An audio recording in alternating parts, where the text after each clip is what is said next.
oímos la palabra Stonehenge, acude a nuestra mente la imagen de un círculo pétreo que se alza, solitario, sobre la verde hierba de una llanura en Gran Bretaña. Este venerable monumento es la estructura megalítica más famosa del mundo, pero lo cierto es que sabemos poco sobre quiénes lo levantaron y la función que cumplió.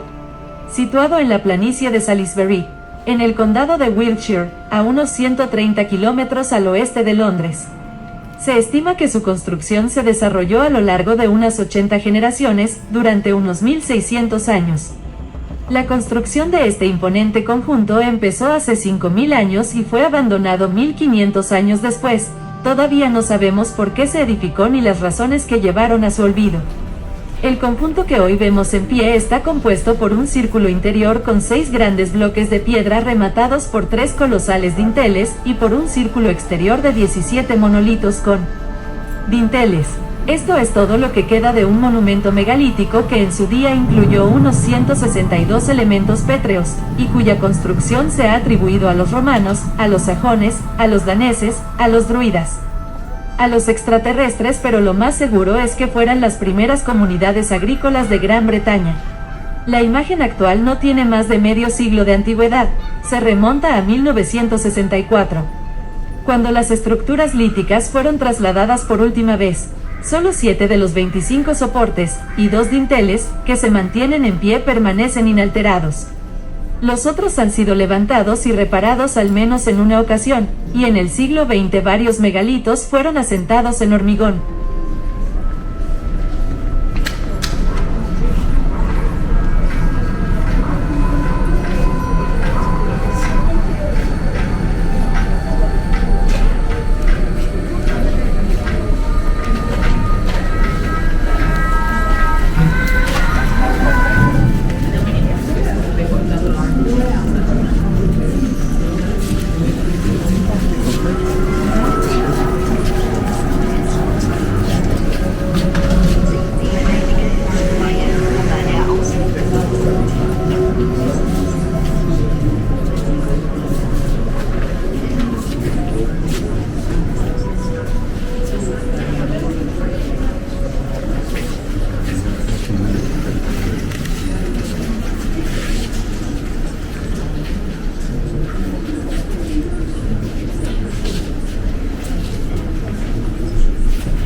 C'est ça les photos.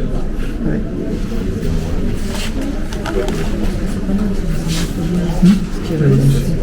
Ah, j'ai pas pris le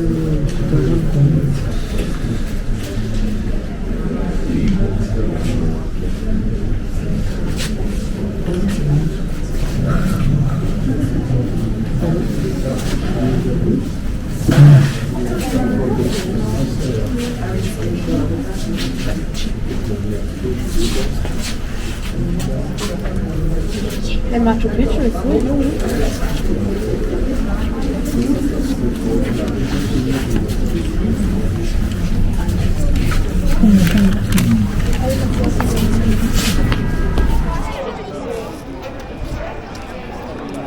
Bueno, esta parece ser la fila para tomar el bus. Tal vez lo tome al regreso.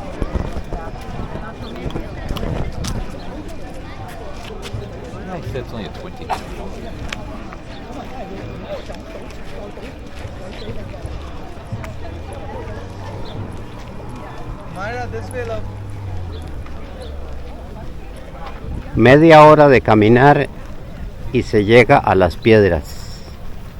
por este sendero.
Hoy sabemos que Stonehenge surgió a finales del Neolítico, hacia el año 3100 a.C. Durante este periodo de la historia se produjo el paso de las bandas de nómadas cazadores-recolectores a las sociedades agrícolas, sedentarias y que dependían de cultivos y animales domésticos. Esa época se asocia con el nacimiento de nuevas prácticas religiosas centradas en monumentos de carácter permanente, hecho relacionado con el asentamiento de las comunidades humanas en un territorio concreto. De estos rituales son testimonio los monumentos megalíticos presentes en Gran Bretaña, Irlanda y la costa atlántica de la Europa continental. Recientes investigaciones arqueológicas realizadas por The Hidden Landscapes Project, de la Universidad de Birmingham, y The Stonehenge Riverside Project, de la Universidad de Sheffield, financiado por National Geographic Society, testimonian que unos 1000 años antes de la construcción de Stonehenge, la planicie de Salisbury albergaba grandes túmulos con enterramientos colectivos, conocidos como long barrows, túmulos largos. En este paisaje ceremonial, los agricultores de finales del Neolítico construyeron un terraplén y un foso circular de unos 110 metros de diámetro. Esa fue la primera fase de lo que luego se convertiría en Stonehenge. Le siguió, unos 100 años más tarde, una segunda fase con la construcción de estructuras de madera en el interior del terraplén. El monumento que hoy contemplamos corresponde a la tercera fase constructiva, entre 2600 y 1600 a.C., cuando se levantaron los grandes bloques de piedra que le confieren su aspecto singular.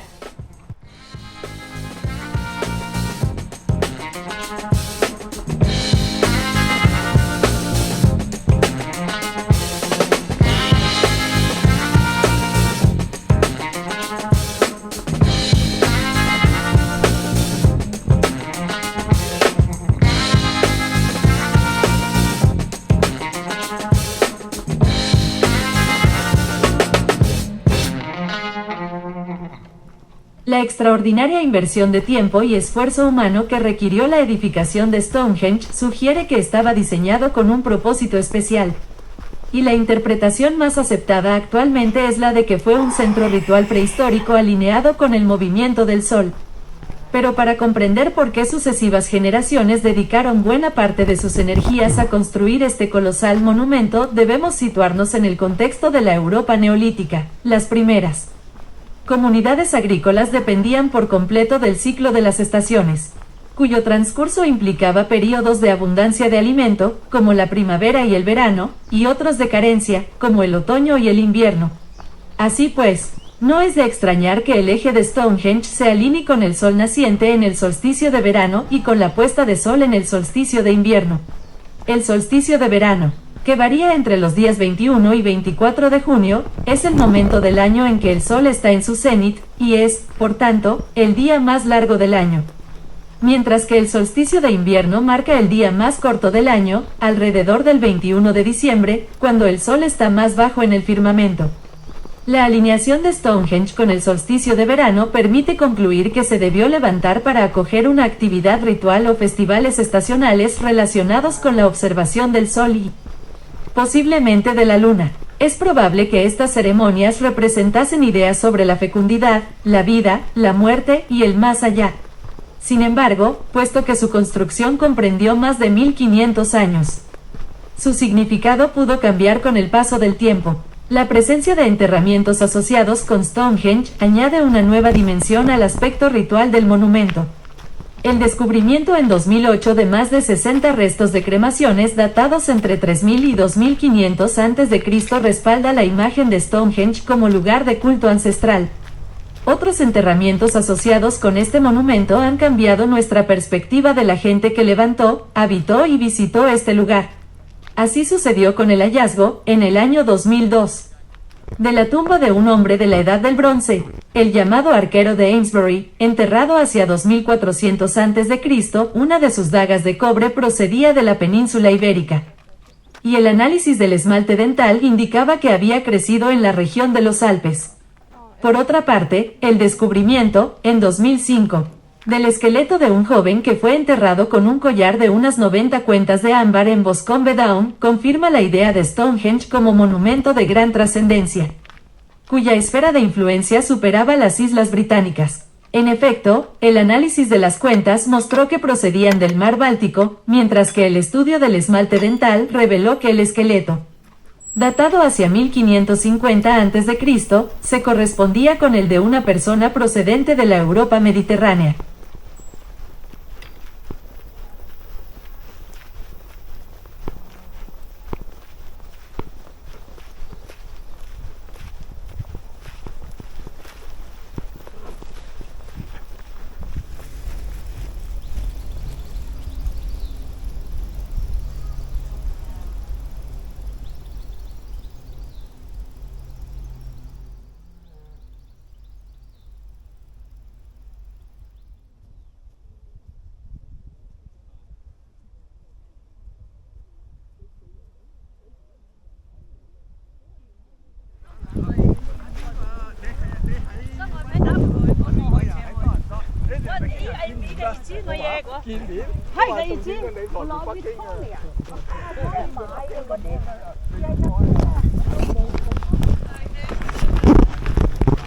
Yeah, you just follow. Thank you, sir.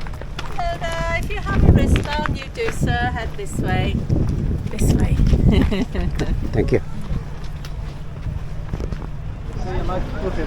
Fila para regresarse en bus.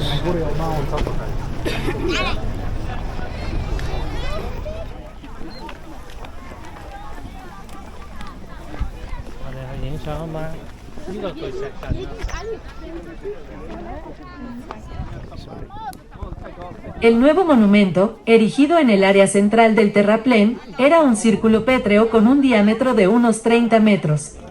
Sus constructores emplearon probablemente cuerda y postes de madera para marcar un punto central y la posición de cada megalito alrededor de aquel.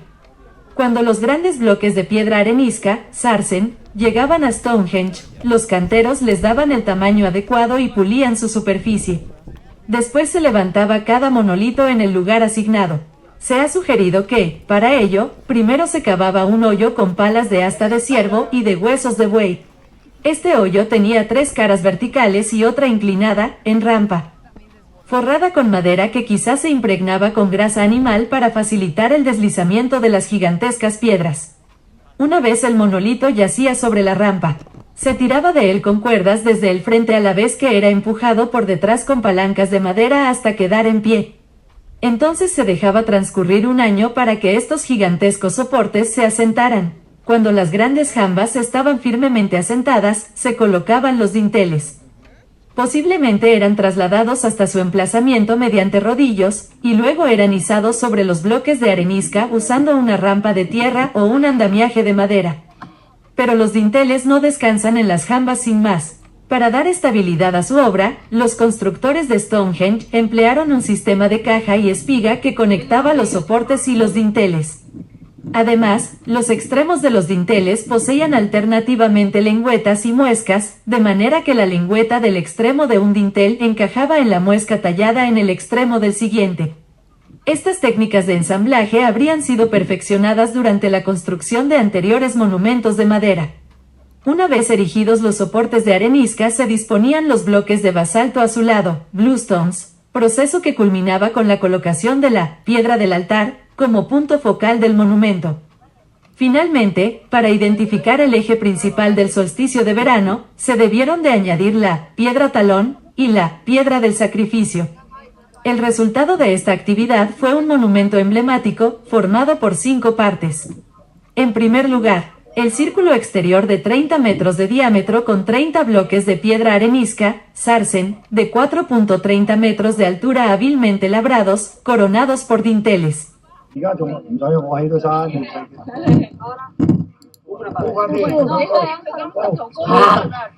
Cioè, cosa ci vuole a premere un bottone?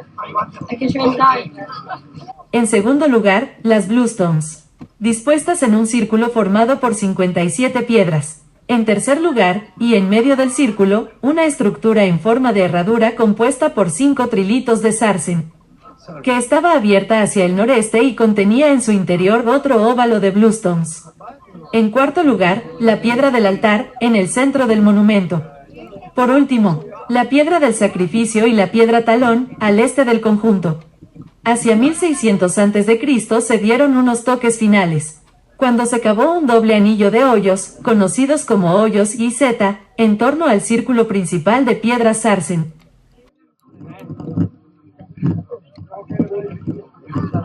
크리스마스. 자, 그럼 적는 거 한번 갈게요.